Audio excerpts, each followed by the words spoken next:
Hello students, कैसे आप लोग। तो चलिए हम लोग स्टार्ट करते हैं अपना second part question answer plus grammar section का।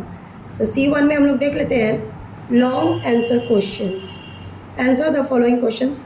Comment on the title of the poem. Is the title justified. जो पोएम का टाइटल है उस पर कमेंट करना है और क्या ये पोएम का जो टाइटल है वो जस्टिफाई है, सही है या नहीं। तो the empty heart denotes A situation where the heart is found to be always in empty condition. It is never filled and hence there is no satisfaction in life.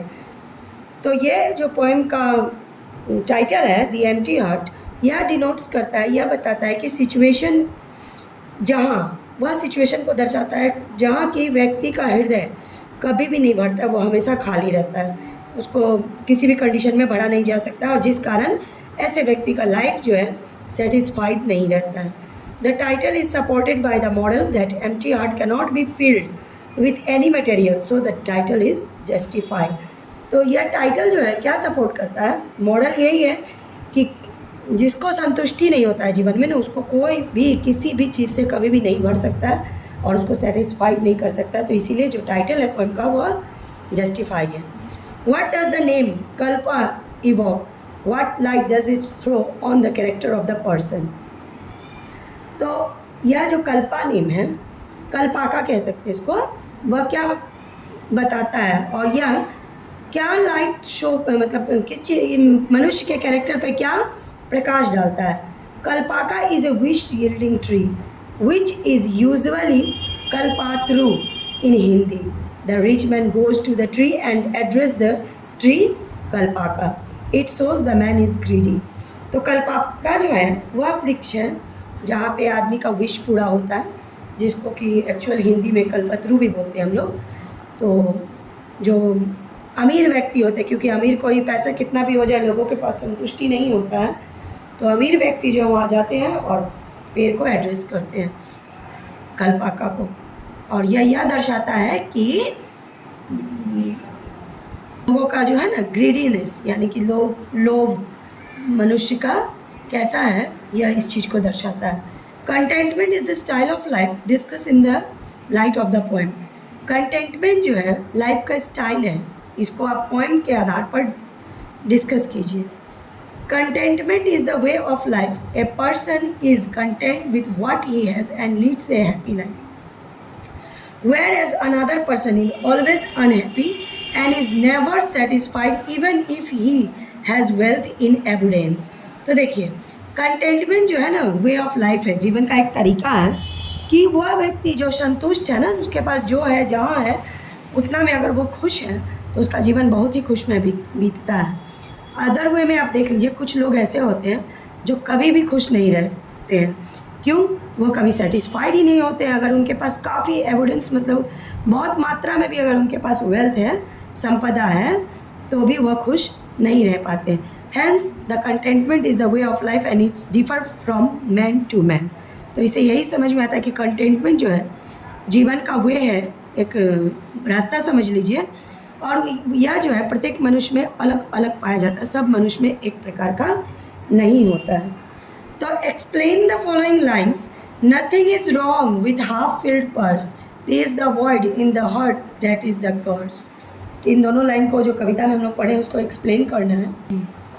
The story itself proved that an empty purse has nothing wrong with it. It can be filled within by time. Out the void in the heart cannot be filled by anything. तो कविता जो है, या इसको आप कहानी के तौर पे समझ लीजिए, अपने आप में यही प्रूव करता है कि एम्प्टी पर्स या आपका पर्स अगर खाली है तो उसमें कोई गलत नहीं है, उसको हम भर सकते हैं, टाइम के अनुसार समय पे भरा जा सकता है। लेकिन अगर जिसका हृदय संतुष्ट नहीं है, अगर हृदय खाली है, छोटा दिल है, तो उसको किसी भी चीज़ से कोई भी चीज़ खरीद के उसमें डाल दो, वह नहीं भर सकता है। As we have seen that the greedy man was not content with the pots he got. जैसा कि कविता में हम लोगों ने देखा कि वह जो ग्रीडी मैन था यानी कि लोभी व्यक्ति था, उसको 7 गुना ज़्यादा मिला पॉट्स उसके विश के हिसाब से, फिर भी वो सेटिस्फाइड नहीं हुआ। It means an empty heart itself a curse not the empty purse. तो इसका यही मतलब निकलता है कि एम्प्टी पर्स जो है वह ख़राब नहीं है, वो उसको आप फुलफ़िल कर सकते हैं, लेकिन एम्प्टी हार्ट जो है वो अपने में एक बहुत बड़ा श्राप है। तो what does silver pitcher symbolize in the poem?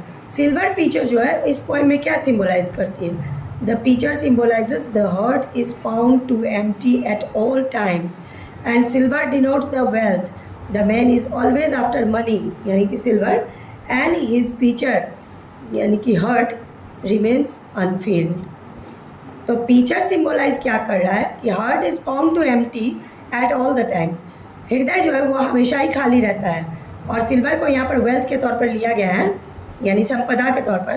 तो मनुष्य जो है हमेशा पैसे के पीछे भागता रहता है एंड हिज पिचर, और उसका जो हृदय है वह खाली ही रह जाता है, वह कभी जो है फुलफिल नहीं होता है। ग्रुप डिस्कशन है जिसे कि आप लोग खुद कर लीजिएगा। यहाँ पर कंपोजिशन है, पैराग्राफ लिखना जो सारे चैप्टर्स में हम लोग करते हैं, इसे भी आप लोग कर लीजिएगा।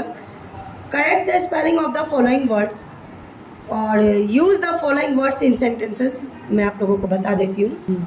Attack, appeal, statement, begin, change, compare, grateful, suffer, report. Use the following words in sentences है care, we must care of your parents. तो केयर है यानी देखभाल करना या किसी के प्रति चिंता व्यक्त करना, तो आप अपने माता पिता के बारे में सोचिए, उनका केयर कीजिए। ब्रिज, तो Mahatma Gandhi Setu is the longest steel bridge of India. Mahatma Gandhi Setu जो है जो पटना में स्थित है वह इंडिया का सबसे लॉन्गेस्ट ब्रिज है। Demand, it is not possible to fulfil all the demands of children. यह संभव नहीं है कि बच्चों की सारी डिमांड्स को हम लोग पूरा कर सकें। होप, उम्मीद करना। Sita hopes that she will be best in the examination. Guard, जानते होंगे आप लोग स्कूल वगैरह जाते होंगे तो वहाँ एक गार्ड होता है, वही गार्ड ही है। There was a guard on the gate. Flight, Ram and fight, Ram and Shyam were fighting. Promise, समझते होंगे आप लोग, we must always keep our promise, हमें अपना प्रॉमिस हमेशा याद रखना चाहिए, उसको निभाना चाहिए।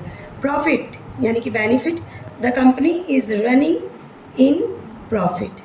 रिटर्न, वापस आना, he has return from market, वह मार्केट से वापस आ गया। Smell, the smell of rose is very nice, तो गुलाब का जो सुगंध होता है वह काफ़ी अच्छी होती है। Match the following words in column A with their meanings given in column B. ये जितने भी वर्ड्स हैं इन सब का सेम मीनिंग है इसमें, इसको मैच करना है। Brim, to fill to the top, brim का अर्थ होता है पूरा फुल, मतलब पूरा भरा हुआ, थोड़ा सा भी जगह खाली ना हो। Void, a large empty space, बहुत बड़ा खाली जगह। रिक, टू अवॉइड डूइंग, कुछ मतलब कुछ करने से उसको अवॉइड करना। Shrink, a ship that has sank, मतलब डूब जाना। डेमोन, राक्षस and evil spirit. Vessels, a large clay container, vessels देखे होंगे आप लोग, मिट्टी का बना हुआ एक कंटेनर होता है उसे वेसल्स बोलते हैं। पीचर, ए लार्ज शिप और बोट, क्योंकि पीचर का भी अर्थ यही होता है लेकिन यहाँ तो दे दिया गया वेसल का, तो हम लोग इसको यह भी बोल सकते हैं, ए लार्ज शिप और boat. Yard,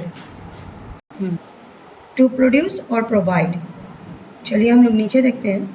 pick out the infinitives, the gerund and the participle in the following sentence. तो इसके लिए आप लोगों को ग्रामर पढ़ना पड़ेगा, अभी मैं शॉर्ट में भी बताऊंगी तो आप लोग को बढ़िया से समझ में नहीं आएगा, तो आप लोग सिर्फ बना लीजिए।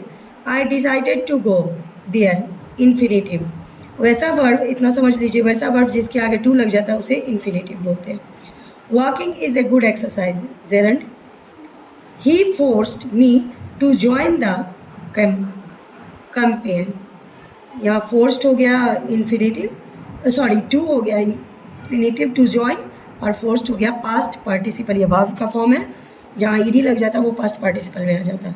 Laughing is a good exercise, gerund plus ये जो है ना आपको जेरंड और प्लस प्रेजेंट पार्टिसिपल में भी जाएगा। ट्रांसलेट इनटू इंग्लिश, मेरी माँ दयालु है, my mother is kind.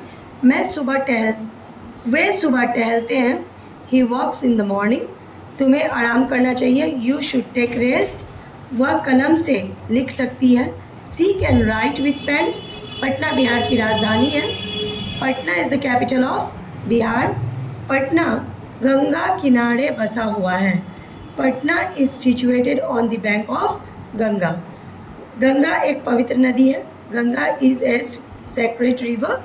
Ganga को प्रदूषित नहीं करना चाहिए। We should not pollute Ganga. Patna एक पुराना शहर है। Patna is an old city. उसने पटना के बारे में पत्र में लिखा। He has written a letter about Patna. तो बच्चों, आप लोगों को मेरा वीडियो समझ में आ रहा है कि नहीं आ रहा है? आप लोग देख रहे हैं कि नहीं देख रहे हैं? मुझे कुछ पता ही नहीं चल रहा है। आप लोग कमेंट नहीं कर रहे हैं।